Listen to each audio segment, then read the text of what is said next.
L'eau était trouble, elle sentait la sueur, le sang et le marais. À l'aube, une légion romaine s'arrêta au bord d'un affluent sans nom en Gaule. Derrière eux, une semaine de marche, les genoux dans la boue. Devant eux, l'inconnu.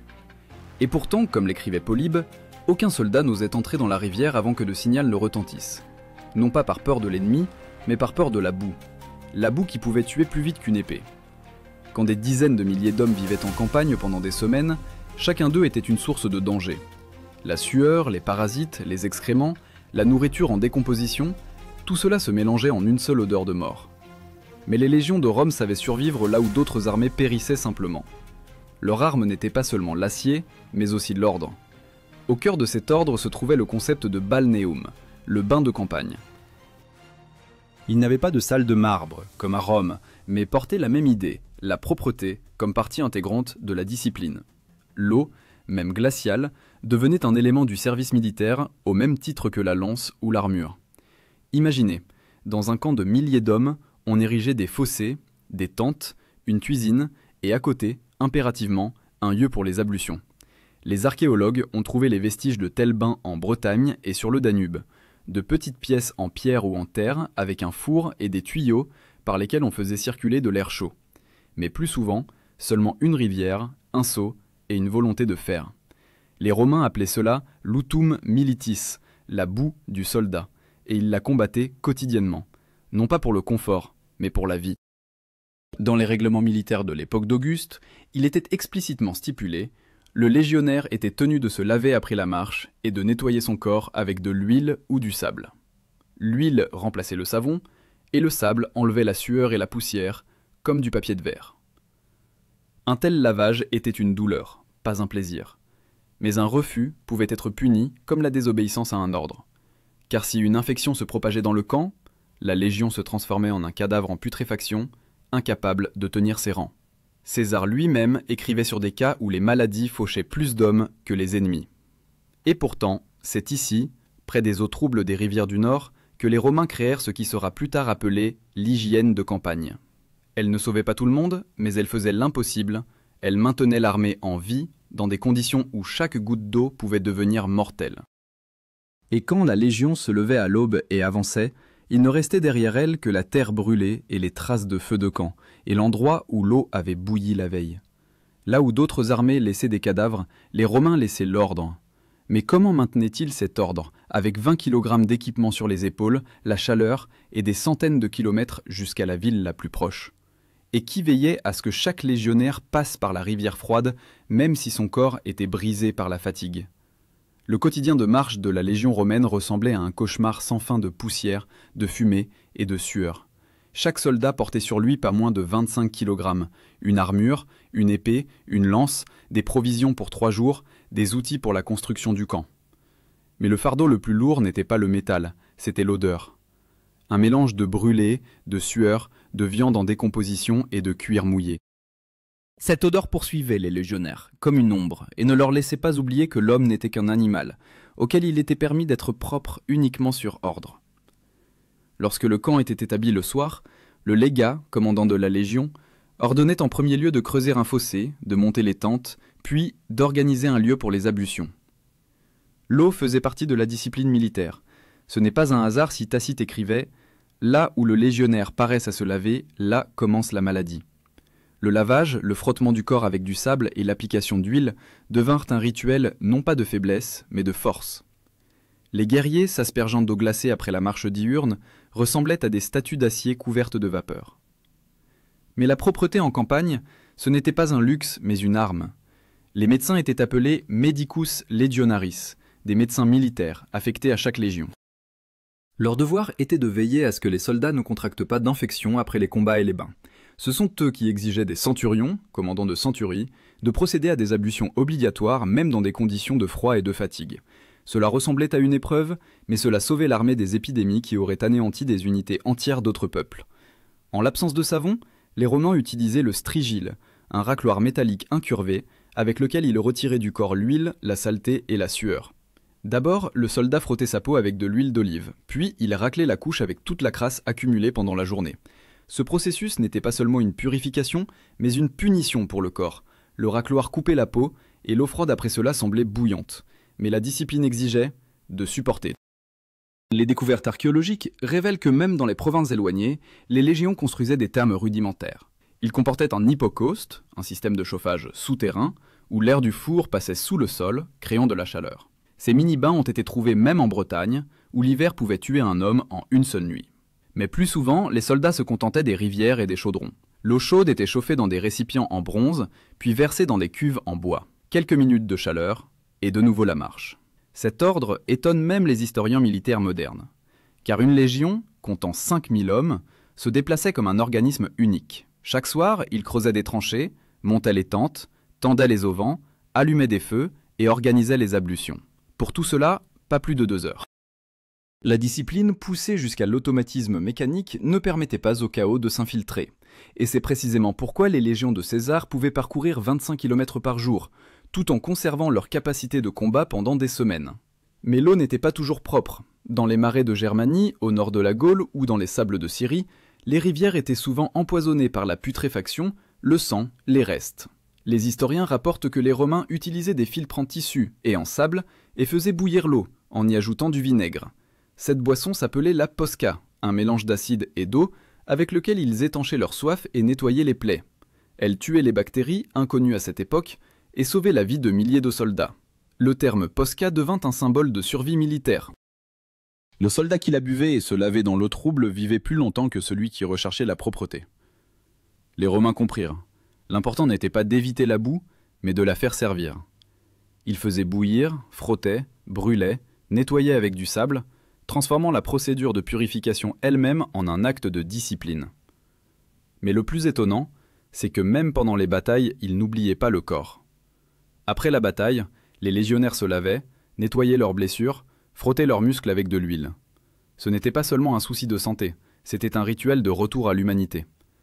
Car la boue, le sang et la sueur effaçaient la frontière entre le soldat et la bête, et l'ablution redonnait le sens de la forme et de l'ordre. Les archéologues ont trouvé près de l'ancienne Vindolanda, à la frontière de la Bretagne et de l'Écosse, des lettres de légionnaires, où ceux-ci se plaignaient non pas de l'ennemi, mais de l'eau froide et du manque d'huile. Ils écrivaient que sans ablution, le corps pourrit comme de la viande dans une fosse. Ces lignes résonnent comme le cri d'un homme qui comprend. La propreté, c'est la vie, et la boue, c'est la mort. Ainsi, l'armée romaine, pas à pas, créait son système d'hygiène, simple mais impitoyablement efficace. Là où d'autres armées sondraient dans les maladies, les légionnaires restaient en rang. L'eau, le sable, l'huile et une discipline de fer devinrent des armes au même titre que le glaive. Et c'est grâce à eux que l'Empire pouvait marcher à travers les déserts, les marais et les montagnes, sans se perdre dans la boue. Mais une question restait ouverte. Comment ce système survivait-il lorsque la Légion se trouvait loin des rivières, au milieu des sables de Syrie ou de l'Afrique brûlante, où il n'y avait pas d'eau du tout? Lorsque les légions traversaient les sables de Syrie ou les plaines brûlées d'Égypte, l'eau devenait une denrée précieuse, égale au sang. Sous le soleil qui roussissait la terre jusqu'à la blancheur, la sueur se transformait instantanément en sel sur la peau. Les soldats buvaient dans des outres faites de peau de chèvre, et chaque gorgée valait une vie. Il n'était pas question de se baigner. Et pourtant, même ici, où la terre elle-même ne connaissait pas l'humidité, les Romains trouvaient un moyen de rester propres. Dans de telles conditions, ils utilisaient de la cendre et de l'huile, un mélange étrange, mais c'est précisément lui qui les sauvait des infections. D'abord, le corps était frotté d'huile, puis saupoudré de cendre, obtenue des feux de camp. Le mélange absorbait la sueur, la saleté et la graisse, puis il était retiré avec un couteau ou un racloir. Ainsi naquit une version semi-désertique du bain romain. Les archéologues modernes trouvent dans les oasis d'Égypte des vestiges de racloirs en bronze et de récipients de cendre, preuve que le bain existait même là où il n'y avait pas de rivière. Celui qui voyait cette procédure pour la première fois la considérait comme une folie. Les légionnaires, enduits d'une couche grise, ressemblaient à des statues animées. Mais derrière cette folie se cachait un calcul. La cendre agissait comme un alcali, détruisant les bactéries. L'huile protégeait la peau des gerçures et des coups de soleil. Même dans le désert, le corps restait apte au combat. Un rôle particulier dans de telles campagnes était joué par les aquilefers, des soldats responsables du stockage et de la distribution de l'eau. Leur nom venait du mot aqua, eau. Ce n'était pas seulement une fonction, mais une responsabilité pour la vie de toute la Légion. L'eau manquait, mais la distribution se faisait strictement selon les normes. Quelques gorgées par personne le matin, quelques-unes le soir. Celui qui enfreignait l'ordre était puni de la même manière que pour la désertion. Des témoignages écrits de l'époque de l'empereur Trajan racontent que lors de ces campagnes orientales, Les légions construisaient des citernes temporaires, revêtues de peau et d'argile. Elles recueillaient l'eau de pluie, puis la faisaient bouillir en y ajoutant du vinaigre, cette même boisson salvatrice, la posca. Elle étanchait la soif et nettoyait l'intestin. Il était interdit de boire de l'eau sans vinaigre, le risque d'infection était trop grand. Ce simple mélange, eau, vinaigre et cendre, devint un symbole de survie. Même sous le soleil brûlant, le Romain devait être propre. Il ne pouvait pas se permettre de faiblesse, car la saleté était considérée comme un signe de barbare. Et ce n'était pas seulement de l'arrogance, mais une stratégie. Un corps propre, un soldat fort, une formation solide, une armée invincible. L'eau manquait, mais les Romains avaient le temps. Ils creusaient des puits, tiraient des tuyaux en cuir, créaient des bains improvisés à partir de tentes. L'air chaud des feux de camp était dirigé sous les tissus, créant un effet de hammam. Dehors, le désert brûlait tout ce qui était vivant, et à l'intérieur de la tente, la vapeur s'élevait, sentant l'huile et la sueur. Ici, le corps était purifié, et l'esprit se reposait. Ces bains de campagne, l'incarnation de l'obstination romaine. Ni la chaleur, ni le sable, ni le manque d'eau ne pouvaient briser l'habitude de l'ordre. Même si le bain se transformait en un nuage de poussière, il restait un symbole de civilisation. Car le Romain considérait « la propreté distingue l'homme du sauvage, la discipline du chaos, l'empire de la barbarie ». Et pourtant, quand les armées revenaient du désert, elles n'apportaient pas seulement la gloire, mais aussi les maladies. Les légionnaires, endurcis dans les sables, faisaient face à une nouvelle menace, la saleté des établissements humains, où l'eau stagnait dans les puits et les maladies attendaient à chaque pas. Comment les Romains géraient-ils cela, quand la campagne se terminait et que la légion entrait dans la ville ? Quand la légion revenait de campagne, les guerriers rêvaient de murs, d'un toit au-dessus de leur tête, de l'eau douce des thermes. Mais c'est précisément dans ces villes, où tout semblait sûr, qu'une nouvelle menace les guettait, l'eau stagnante et les maladies de la foule. La saleté, que les Romains fuyaient dans le désert, les attendait dans la civilisation. Tito Live écrivait que, dans les villes de l'Empire, les maladies suivaient les troupes comme les ombres le soleil. Les villes romaines étaient fières de leurs bains, d'immenses complexes où la vie bouillonnait, bruit, vapeur, cris, rires, conversations sur la politique et les femmes, mais pour les soldats, ces termes n'étaient pas un lieu de repos, mais une épreuve. Leur corps s'était habitué à la rigueur de la propreté de campagne, où chaque racloir laissait une trace et chaque goutte d'eau avait un prix. Maintenant, ils entraient dans des salles de marbre où des dizaines de personnes partageaient un même bain. Et avec la vapeur, des bactéries s'élevaient dans l'air, dont les anciens ignoraient l'existence, mais qu'ils craignaient instinctivement. C'est pourquoi les militaires avaient une tradition particulière, le balneum militare, un bain réservé aux légionnaires. Il se trouvait près des casernes, généralement à la périphérie du camp ou à proximité des murs. Là, le même ordre était maintenu qu'en conditions de campagne. Ablution, frottement à l'huile, nettoyage au racloir, examen médical obligatoire. Le corps était considéré comme une arme, et si l'arme rouillait, il fallait la réparer.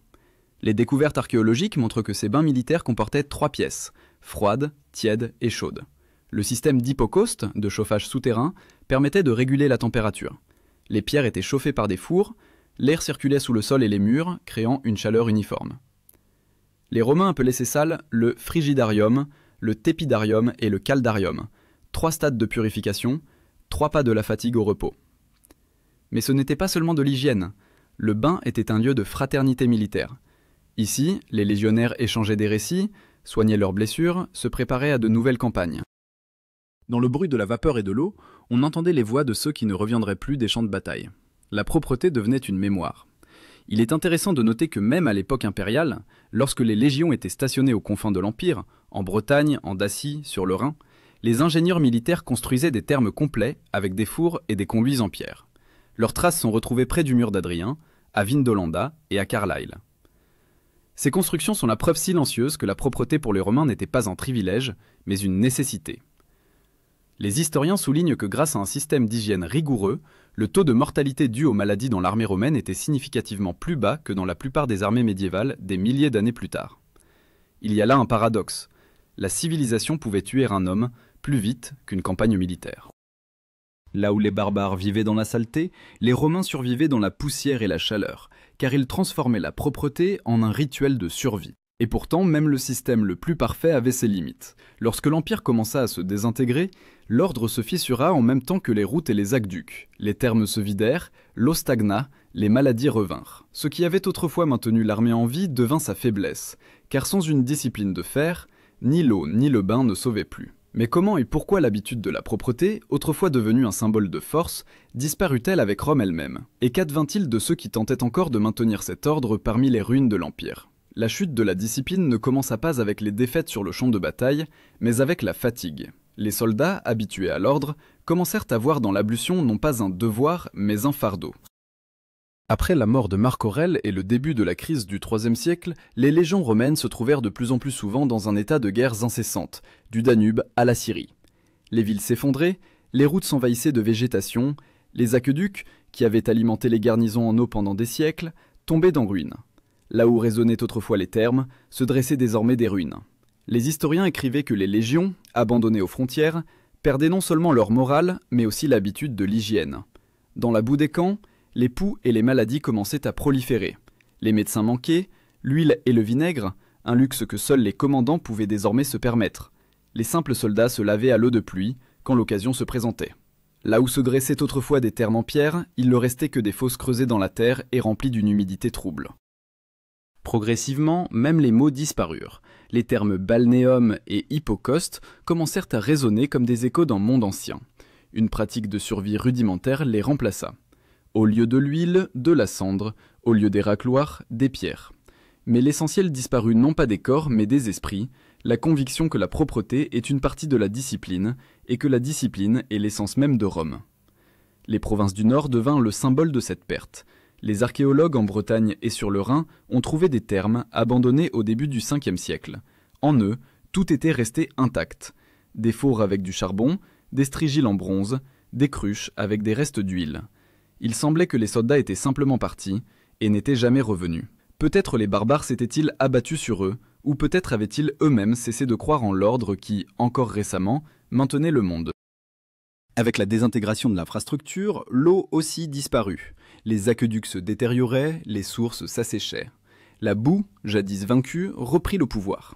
Les maladies décimaient les villes, et même les empereurs ne pouvaient trouver d'eau propre pour se baigner. Pline le Jeune écrivait comment ? La saleté dans les thermes était devenue un symbole de notre temps. Cette phrase devint prophétique. Et pourtant, même en cette période sombre, il y avait ceux qui ne se rendaient pas.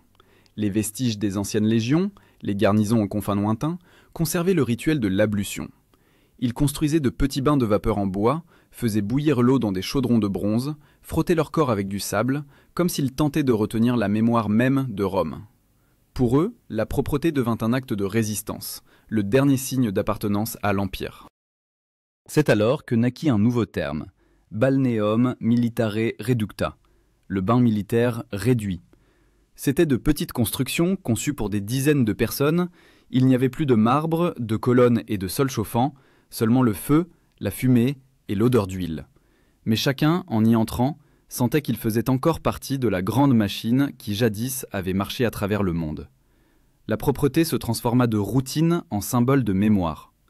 Lorsque l'Empire se désintégra définitivement en 476, avec sa disparition, les termes disparurent aussi. Mais avec eux, ce ne fut pas l'aspiration à l'ordre qui disparut. Elle se cacha dans les habitudes des descendants, dans les règles monastiques où il était exigé de laver les mains et le corps, dans les traditions des chevaliers qui nettoyaient leurs armures, comme jadis les légionnaires nettoyaient leur peau. Rome tomba, mais son idée survécut sous les formes les plus inattendues. Et pourtant, il restait une dernière question, que les Romains eux-mêmes nous auraient posée. Si la propreté est une arme, sommes-nous capables aujourd'hui de la manier aussi bien qu'eux ? Lorsque l'Empire sombra dans le chaos, il sembla que tout avait disparu. Les routes, l'armée, la loi, la foi en l'ordre. Mais une image ne disparut pas. L'eau chaude, la vapeur, la chaleur purificatrice. Un symbole qui, pendant des siècles, avait maintenu les Romains en ordre de marche. Même lorsque les dernières légions abandonnaient les forts et brûlaient les camps, quelque part, dans le sol, l'air chuchotait encore dans les conduits souterrains de l'ancien hypocauste. Ces poumons de pierre continuaient de respirer la chaleur, comme si la mémoire même de Rome ne voulait pas se refroidir. Les archéologues racontent que, des siècles après la chute de l'Empire, des barbares, francs, visigoths, angles, venaient aux ruines des thermes. Ils ne comprenaient pas comment la chaleur pouvait circuler sous le sol, mais ils ressentaient une force dans ces pierres. Certains d'entre eux tentaient de restaurer les fours, de chauffer l'eau, sans même savoir pourquoi. Entre leurs mains, l'ancienne technologie se transformait en un rite, un héritage transmis sans mots. Ainsi, l'idée de propreté survécut à ceux qui l'avaient créée. Pour les Romains, le bain n'était pas seulement un soulagement corporel, mais un acte de discipline spirituelle. Le corps était purifié pour ne pas céder à la faiblesse, pour supporter le froid, la chaleur, la douleur. Cela faisait partie de la bravoure militaire. Cicéron écrivait que la propreté du corps est le reflet de l'ordre dans l'âme.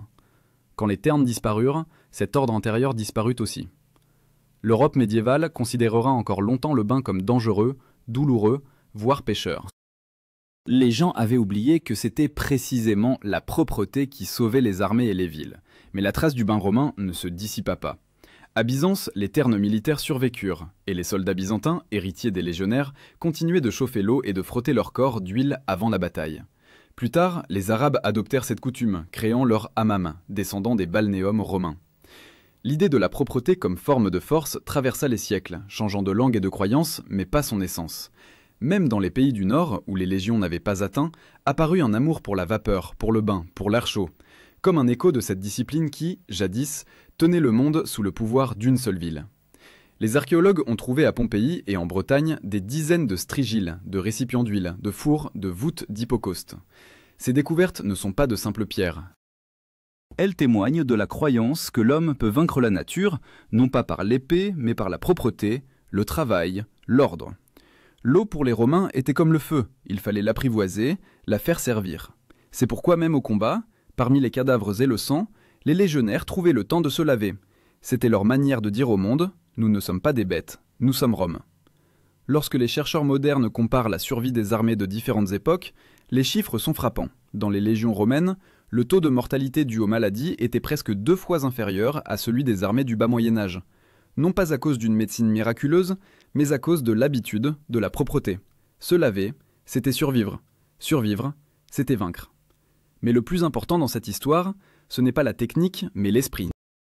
Les Romains pouvaient marcher à travers la boue et le froid, mais ils ne laissaient pas la saleté s'installer à l'intérieur. Leur bain était un symbole de maîtrise de soi, et pas seulement du corps. Et quand ce contrôle disparut, l'Empire disparut avec lui. Aujourd'hui, nous vivons dans un monde où l'eau chaude coule du mur, et la propreté semble aller de soi. Mais c'est précisément cela qui rend la question des Romains particulièrement aiguë. Sommes-nous prêts à payer le même prix pour l'ordre, pour la discipline, pour la survie, si un jour tout s'effondre à nouveau? Car au bout du compte, dans cette histoire, ce n'est pas le bain, ni l'Empire, ni même l'eau. À la fin, un homme, debout au bord d'une rivière froide, fatigué, couvert de sueur et de poussière, mais qui se plonge pourtant dans l'eau. Il sait que demain il pourrait mourir, mais aujourd'hui il se purifie. Non pas pour la beauté, mais pour la force. Pour la conviction que même au milieu de la boue, on peut rester humain. Et maintenant, sachant cela, il convient de se demander, si tu te tenais à ses côtés, sous le vent glacial, avec une épée dans le dos et de la boue sous les ongles, serais-tu capable de faire la même chose? Pourrais-tu entrer dans l'eau trouble pour prouver que tu es digne de faire partie de Rome?